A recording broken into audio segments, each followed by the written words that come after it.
The integrative course sequence is one of about 4 major changes we made to 3 undergraduate programs. So there are other goals we have, but the integrative course sequence was added to really try and achieve 3 things. One would be focused development of what most people call soft skills on an ongoing basis through the curriculum. So instead of giving them a course on speech communications and saying learn to do presentations in this course once in second year and they might never see it again, we wanted to build that soft skill development on an ongoing basis. So that was one of the outcomes. The second outcome we got to very quickly is we wanted our students to learn how to learn. And so we've included that as a soft skill, but to the extent we are trying to help develop future professionals, that whole ability for an attitude for continuous professional development was an important dimension. Those were the 2 initial reasons we thought of doing this. And then the third reason really was this idea that, okay, we also need to take responsibility for helping our students learn how to integrate, initially across different accounting and finance functions.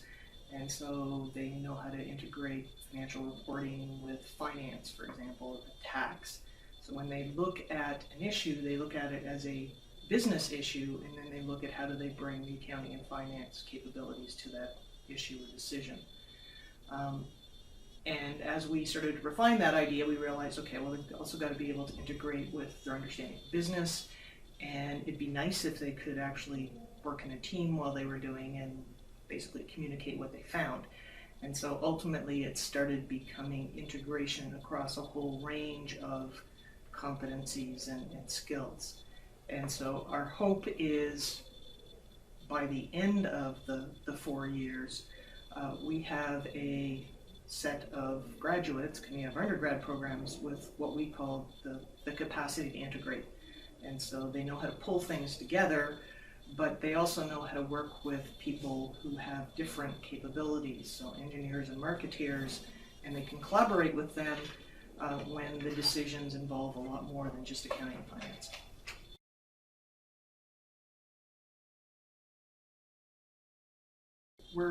We're not trying to sort of develop generalists because simply the scope of our programs, by definition, are reasonably narrow. And the point we make all the time is we are not a business school. We compete with business schools. We have a School of Accounting and Finance, and so students coming into that have self-selected, or their parents have self-selected for them, that they're going to focus on this area. And I think what we're trying to do is, instead of asking them to become generalists, ask them to understand the context within they operate, they make decisions, and so they understand that there's a bigger picture and they can see the bigger picture. Now, whether that ultimately turns them into a generalist, I don't know. One of the, I think the best pieces of career advice I ever got was when I got into management consulting. They actually talked about a career as an hourglass. And they said you start reasonably broad, and then if you're going to move up, you need some kind of specialization because you need to be able to add that value to a team or to a client. And then over time, you will become broad again by definition. And so hopefully as students go through the program, they'll develop some of the skills they need to try and draw their own hourglass when they get out.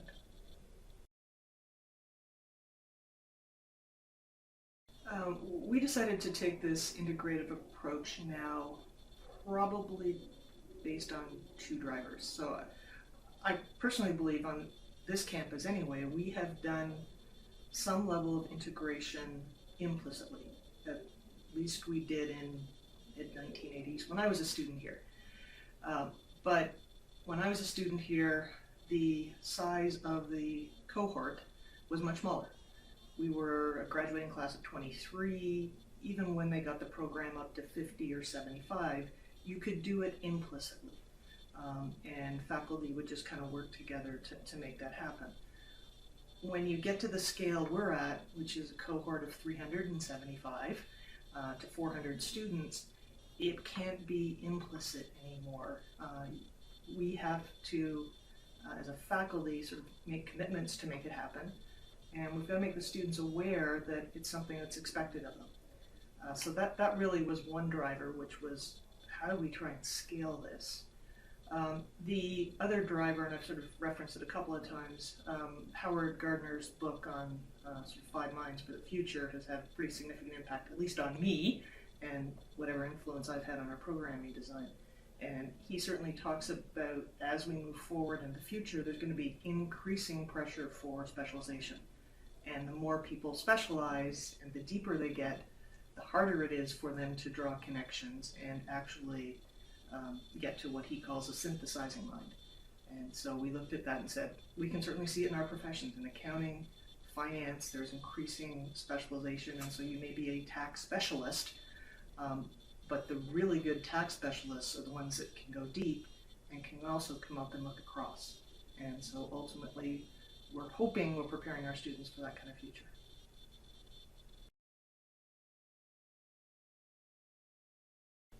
I think we're at a point right now where we can see positive impact from the first year course. And so we did, almost as soon as the course was finished, a debrief with the faculty who were teaching the students. We did a debrief with the faculty. We also did a debrief with 14 Masters of Accounting students who had acted as TAs as part of our integrated case competition. And we did a survey of the students, although specifically just on the integrative case, not on the course as a whole. We're sort of relying on the regular course assessments to track that. And what we learned from all 3 sort of groups, so the instructors, the TAs, and the students, gave us some common themes to sort of reinforce that what we were trying to do, we were achieving. And so we were trying to put them in a situation where they had to go back and remember or relearn some of the accounting and finance course content that they had taken. And they certainly were aware that they needed to do that, but they weren't comfortable doing that.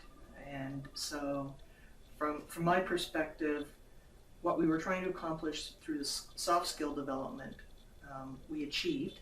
So they're aware of the need and their ability in terms of communication, interpersonal, and an ability to work with other people. And that piece, we're going to tweak a little bit, but that piece I think worked well. What we learned coming out of version 1 of the first year course was we also need to put some specific steps in place to help the first year students actually make that transfer happen. And while we can sit back and say it should be natural, can you just figure this out? And some of them can figure it out.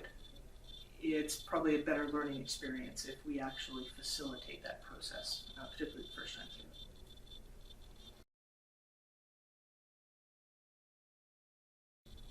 Our plans for assessment right now are really competency or learning outcome driven.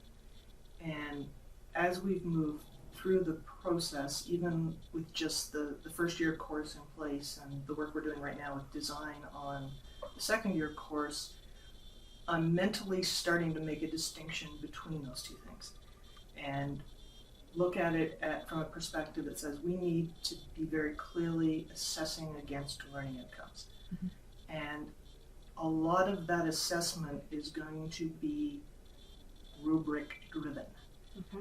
And driven through cases, driven through projects, assignments, and essentially doing the evaluation against that.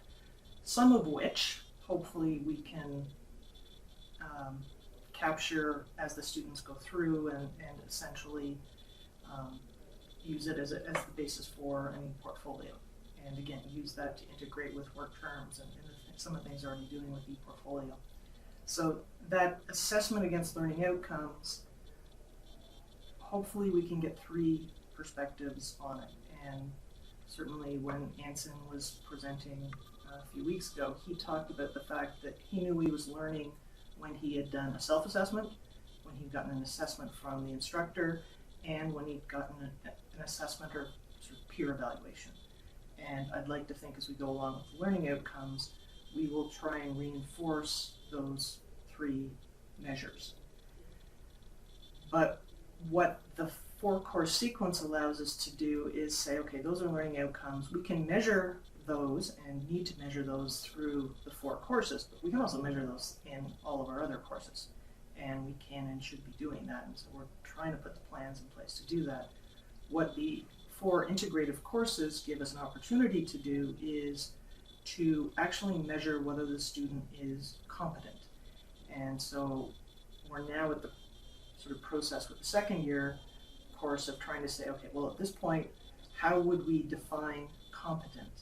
And it really is an integrative activity, because the various professional associations we try and work with in accounting and finance have lots of wonderful definitions for competency, most of which require you to use the word competent in the definition, which isn't terribly helpful, particularly for students.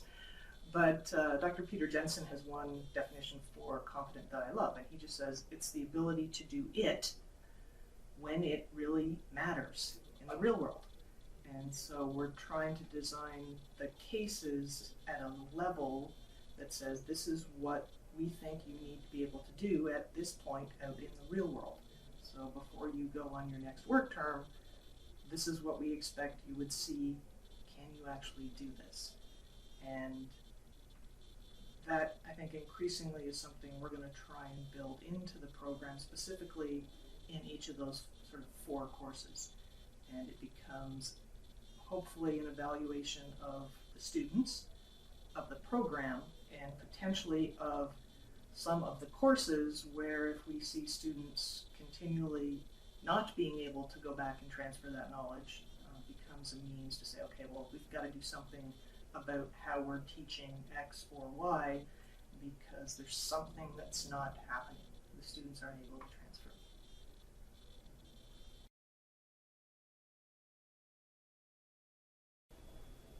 In terms of getting instructors engaged with the 4-course sequence, the experience we had with the first year course, which is a little different from years 2, 3, and 4, was very successful, I think, for 2 reasons.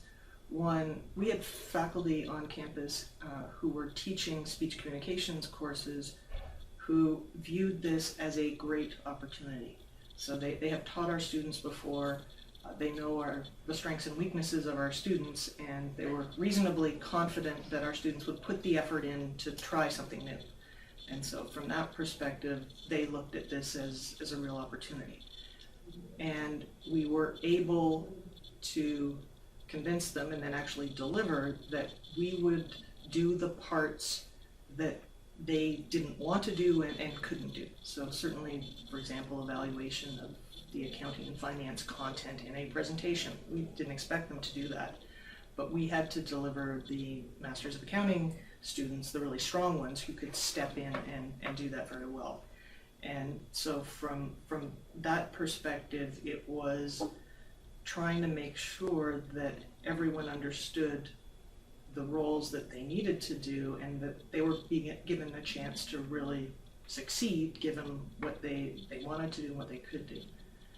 In terms of moving forward into the second, third, and fourth year courses, I think where we've had success getting people interested is simply by positioning it as an educational challenge. We're trying to learn as we go how to do this, and that appeals to certain individuals. And fortunately, we've got a fair number of those individuals in the School of Accounting and Finance.